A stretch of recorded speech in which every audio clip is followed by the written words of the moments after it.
Bonsoir, bienvenue à l'Atelier Librairie, le livre voyageur animé par Fabienne Roch et moi-même, Bruno Lalonde. Nous sommes le 24 octobre 2022. Il est 17h55, heure de Montréal. C'est l'été des Indiens. La porte de la librairie est ouverte. Et c'est la 24e représentation de A Tempera de Fabienne Roch. Alors, j'espère avoir le temps d'enregistrer cette vidéo sans qu'aucun client n'entre. Mais normalement, la librairie est fermée. Mais le temps est tellement agréable que j'ai laissé la porte ouverte. Alors, si vous me voyez disparaître de l'écran, c'est que j'aurais été à la rencontre des gens qui seront entrés à la librairie. Ce que je ne souhaite pas pour les 20-25 prochaines minutes. Et après, les premiers spectateurs vont faire leur entrée. Et nous allons, à 17h, nous allons ouvrir la 24e performance de Fabienne. Alors oui, hier, j'ai fait une vidéo en deux parties. Moi, je bouge pas. Et je vais peut-être vous expliquer dans cette deuxième partie pourquoi moi, je bouge pas. Mais comment m'est venue l'idée de vous parler de mon histoire américaine? C'est suite à cet ouvrage que j'ai commencé et qui me plaît beaucoup, celui de Brad Cormier. Alors Brad Cormier, eh bien, en faisant quelques recherches sur lui, avant de débuter la vidéo, j'ai vu qu'il était un ébéniste. Alors, pas une seule fois, en tout cas j'ai lu, qu'il se percevait comme un écrivain, mais d'abord et avant tout comme un ébéniste, et il mettait en avant, sa compagnie d'ébénisterie. Alors ça, je dois vous avouer, ça m'a enchanté. Alors voilà, c'est un homme qui fabrique des meubles, qui travaille de ses mains, et j'aurais envie de dire donc qui se sert de sa tête. Un mot sur lui, il est né d'une mère américaine, Vermont, père acadien, donc petit-fils de déportés.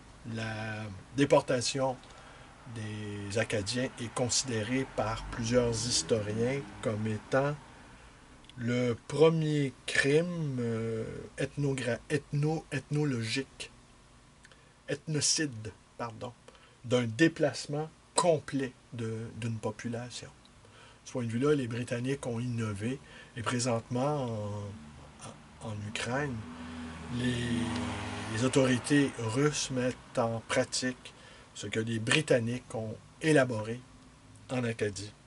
Alors, enfin, il déménage au Québec et ressent assez rapidement des troubles identitaires. Je demande qu'il est pas tout à fait québécois, pas tout à fait américain, et pas tout à fait acadien non plus. Ce qui est l'éthos, j'aurais envie de dire, du Canadien français, qui est morcelé, partagé, divisé, atomisé par diverses personnalités qui trouvent pas facilement son ancrage à travers cette vaste Amérique. Ancrage dans la francophonie. Alors, il découvre l'animateur radio et anthropologue Serge Bouchard et sa remarquable émission, Les Remarquables Oubliés, qui offrait une émission, 1 heure par semaine, sur justement ces premiers colons, ces coureurs de bois, ces fondateurs de villes nombreuses aux États-Unis, qui ont été des Canadiens français. Alors, il fait une sorte d'assez grave dépression, Brad Cormier, et il recouvre la santé, la grande santé nietzschéenne, celle qui pousse au dépassement, qui pousse à l'acceptation d'être soi et d'aller au maximum de ses possibilités. Et il recouvre donc la grande santé en remontant le fil des rivières sur les traces de l'Amérique française. Je suis rendu à peu près au quart du livre, donc je vais pas... Il n'y aura pas de punch, de toute façon. C'est comme un road movie des rivières, vous disais-je hier, parce que son parcours, il le fait à saut de rivière. Il le fait en suivant le fil de l'eau. Et sa langue, le texte, elle est charnue, vernaculaire, avec ses aspérités, ses incongruités, ses racines noueuses, boueuses même, glacées parfois, ses élans, ses retours sur elle-même, ses bondissements, ses envolées doigts sauvages dans la phrase. Ces mots anglais, que nous avons fait nôtres, ces mots anglais de Canuck Foké et qui faisaient dire à cet écrivain emblématique pour les Canadiens français, Jack Kerouac, que la langue des Canadiens était sans doute la plus belle langue au monde. Fidèle à mon habitude, je cite tout croche, mais vous voyez l'idée. Vous entendez l'idée, parce que les idées, on peut les entendre parfois.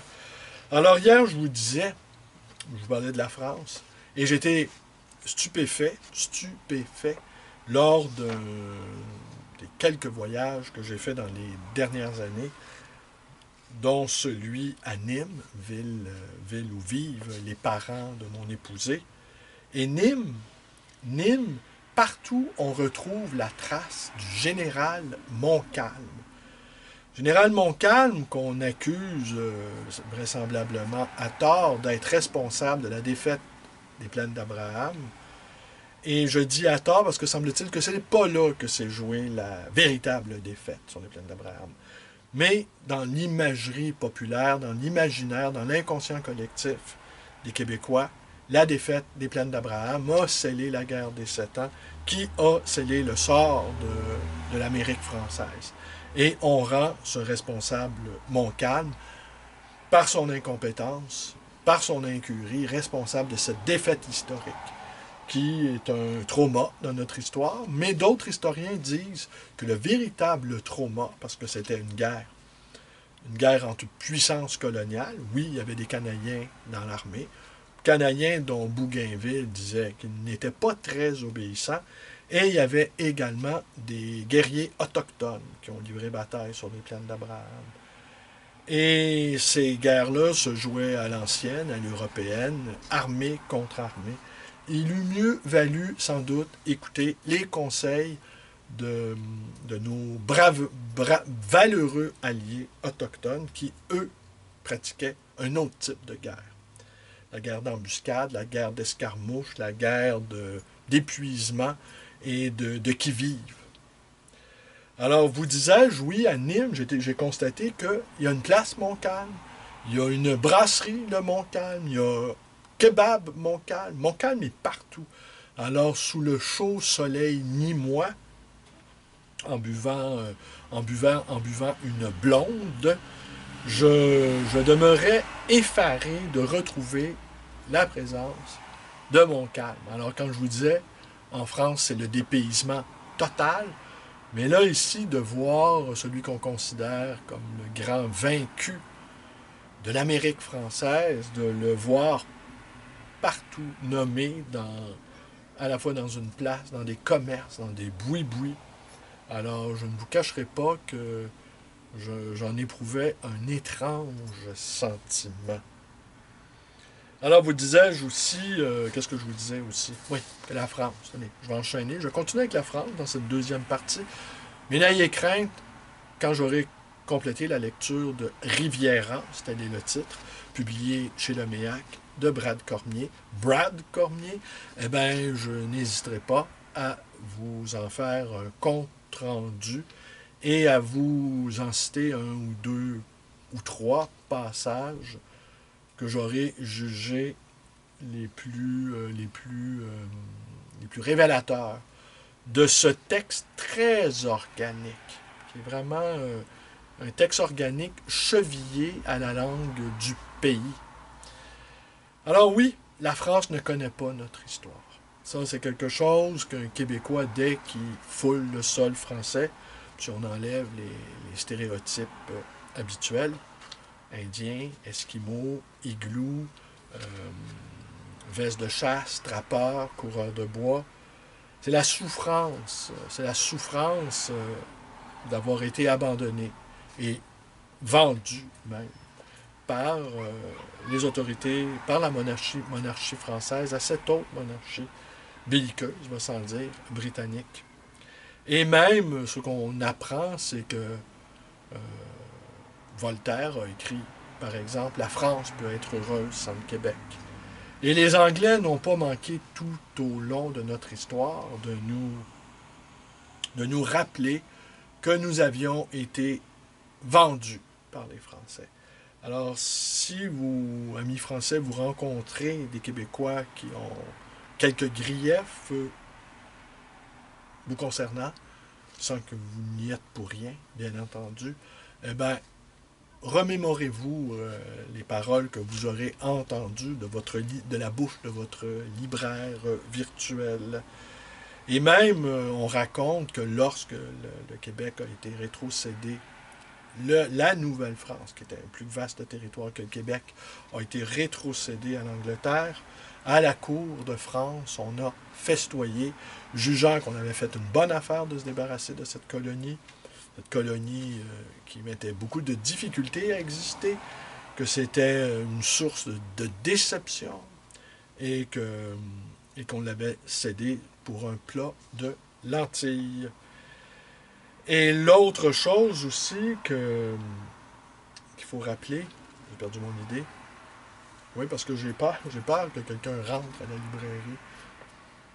Ah oui, il faut se rappeler aussi qu'il y a une expression qui a cours au Québec, maudit français.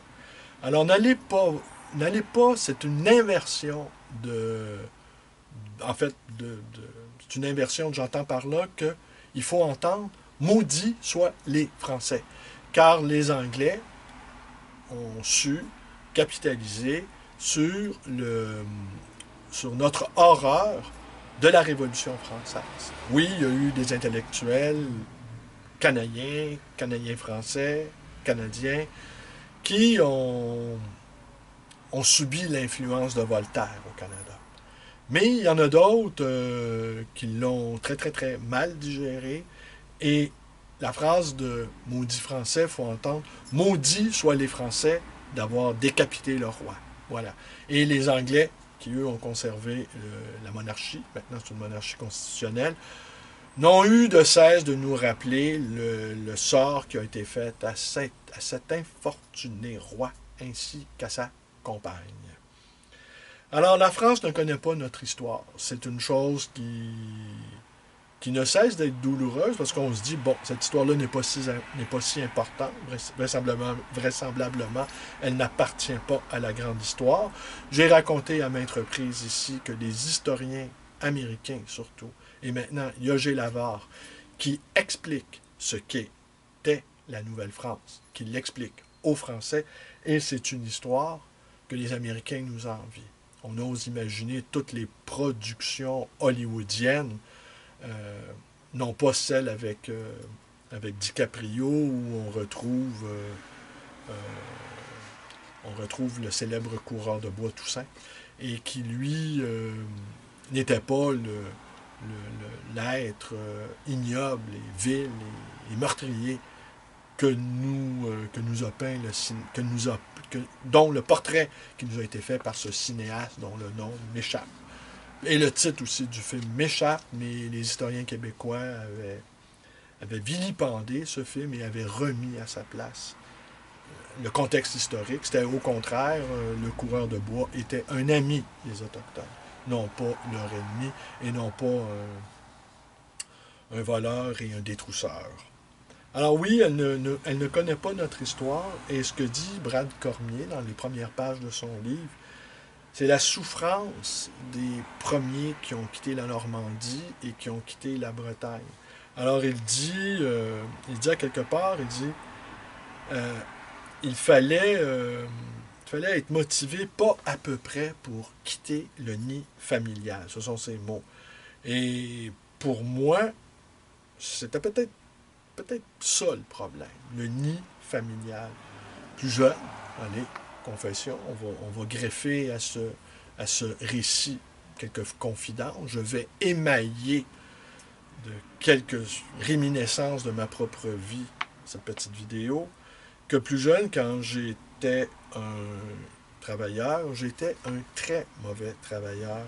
En fait, j'étais pas fait pour travailler pour les autres, mais j'étais fait travailler pour mon plaisir. Et dès qu'un patron avait le malheur, l'inconvénient de m'accueillir au sein de son entreprise par un retentissant bienvenue dans la famille, je n'avais qu'une seule réaction, c'était de chercher la porte de sortie. Parce que je devinais, je pressentais que considérer sa propre entreprise comme une famille, c'était ouvrir la porte grande ouverte à de multiples vexations. M'aurait-il pris pour son fils que l'on devait corriger? M'aurait-il pris pour son frère que l'on devait trucider? M'aurait-il pris pour son cousin qui m'aurait méprisé? Et pour moi, la famille, je dis en toute humilité, comme on dit au Québec, c'est un nick à névrose. J'aurais presque envie de dire, c'est quand ça se déroule bien, c'est pas mal. Mais quand ça se déroule mal, c'est l'horreur. Et combien d'entre nous ne nous sommes jamais remis d'avoir grandi au sein d'une famille dysfonctionnelle? Ce qui est mon cas. Alors, j'étais donc un très, très, très mauvais travailleur car je ne savais pas obéir. Dans quelques semaines, ça va faire 30 ans que je suis travailleur à mon compte. Je ne suis pas prêt de prendre ma retraite pour toutes sortes de raisons. C'est ça aussi, ne pas bouger. Ça veut dire que je ne retraite pas. Je ne bats pas en retraite. Et comme je considère maintenant ma librairie comme une sorte de forteresse avec excusez-moi, hein, je me retourne parce que la nuit tombe, là, la nuit tombe très tôt à cet temps-ci. Et c'est la descente de la lumière va se poursuivre jusqu'à l'équinoxe de l'hiver, le 21 décembre. Et en plus, on se fait charcuter 1 heure, là, quelque part en novembre. Et il fait nuit dès 16 heures de l'après-midi. C'est la nuit polaire. Hein? Montréal et Anchorage ont pratiquement le même fuseau horaire. Alors, et pour ma part, vous disais-je, la famille, considérant que c'était vraiment un sacré nœud de problème, je ne me suis jamais reproduit. Et j'ai toujours pensé que le jeu de massacre s'arrêterait avec moi. Atavistiquement parlant, j'avais reçu avec cette incarnation un lourd bagage héréditaire dans ma famille paternelle, franco-ontarienne métissée, l'alcoolisme y est abondant, les suicides nombreux, les accidents douteux, suicide par arme à feu. Dans ma famille, on niaise pas avec le POC.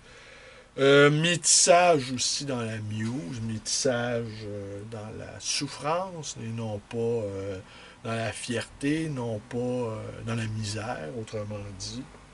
Et que dans cet arbre généalogique étouffant, il n'y avait que la forêt pour nous libérer de l'enfermement et nous soulager des miasmes purulents, des incestes, des crimes commis en silence. Bref, le portrait que je dessine de ma famille d'origine est celui qui pourrait s'apparenter au grand récit biblique. Infanticide, meurtre de masse, déportation, exil, déracinement, quête dans le désert, dans l'espérance de recevoir la manne, etc., etc. Alors, on me dit souvent aussi que le livre Voyageur, c'est un beau nom. Et là encore, c'est un nom que j'ai trouvé il y a déjà 30 ans. Et ce nom-là aussi, quand j'ai réalisé bien des années plus tard, c'est le nom qu'on donnait également aux voyageurs, c'est-à-dire ceux qui parcouraient ces vastes étendues de l'Amérique française à la rencontre des peuples autochtones avec lesquels ils ont noué des alliances, avec lesquels ils ont pactisé. Ils ont même fini même par pactiser, et telle est leur grandeur, contre un ennemi commun, les Anglais. Et que les voyageurs, au fond, c'était un nom tout à fait prédestiné, vu mon propre bagage culturel et héréditaire. Mais aussi le livre voyageur, c'est que tout bouge autour de moi. Et que moi, je suis parfaitement inamovible.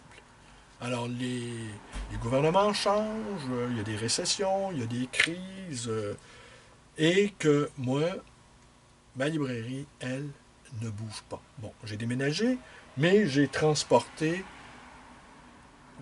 dans le déménagement, j'ai apporté son aura, j'ai apporté son esprit. Et si moi, je ne bouge pas, eh bien, les livres, eux, peuvent tournoyer au-dessus de ma tête, comme des oiseaux rendus fous, parce que n'ayant aucune tête ferme où poser les pattes, tandis que moi, je ne bronche pas. Inamovible, des clients perdus de vue me visitent. Ils ont l'air étonnés de me voir là, perché derrière mon comptoir, comme la chouette de Minerve, mais empaillée. Et moi, de répliquer, moi, je ne bouge pas. Je ne bouge pas parce que je suis un mainteneur. Je maintiens. Et je maintiens le point suivant, qu'il y a des choses qui ne doivent pas changer, qui ne doivent absolument pas changer. Pantoute.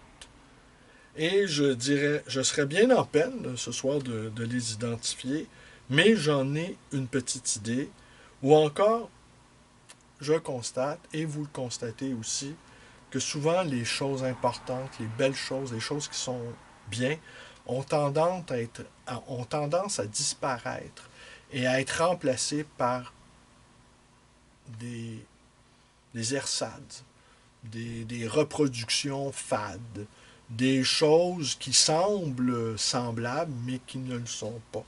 J'ai en tête ici les liseuses électroniques. Et j'ai comparé il y a quelque temps un client qui a été à la fois médusé et ravi de ma métaphore. La liseuse électronique, c'est comme faire l'amour avec une poupée gonflable. Tandis que tenir, tenir chaudement le livre entre ses mains, eh bien, c'est vraiment lui faire l'amour. Mais on me dit que le marché de la liseuse gonflable est en train de s'étioler.